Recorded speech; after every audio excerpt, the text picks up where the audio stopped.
Jordan, as always, is doing everything that he can to bend over backwards to defend this autocratic type behavior from the Trump administration, from his former colleague, Mark Meadows, then White House Chief of Staff.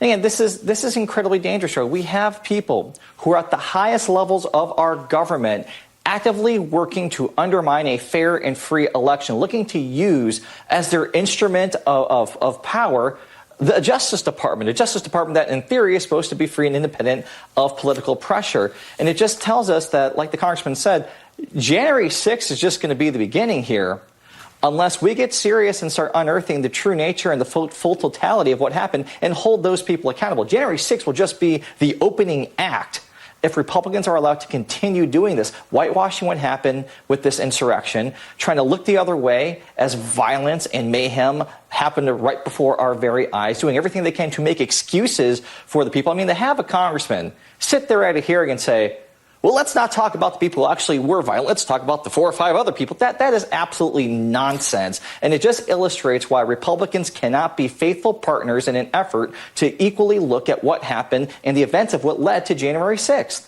And what would happen if Republicans had the same set of facts? I mean, we had Republicans defending Ashley Babbitt, the woman who tried to jump through the speaker's lounge door and who was shot by a police officer. What would Republicans do in the place of Democrats, Kurt, if they had these set of facts? Republicans would not hesitate to launch an investigative tsunami against Democrats, just like they did when they were in power when Barack Obama was president, when they did more than 100 subpoenas, held hearing after hearing, had investigations that lasted years, like Benghazi, like Fast and Furious, like the so-called IRS targeting investigation. Republicans would not hesitate to wield the power of their majority to do everything they could to try to litter the name of Barack Obama, Hillary Clinton, and any main high-profile Democrat. And I think that there's a lot of appetite right now for Democrats to use that majority. And it's not the same thing. Let's be very clear. This is not an equal playing field. This is not, it's such a false equivalency to suggest that now that the shoe's on the other foot. No, unlike Republicans, we know that wrongdoing happened.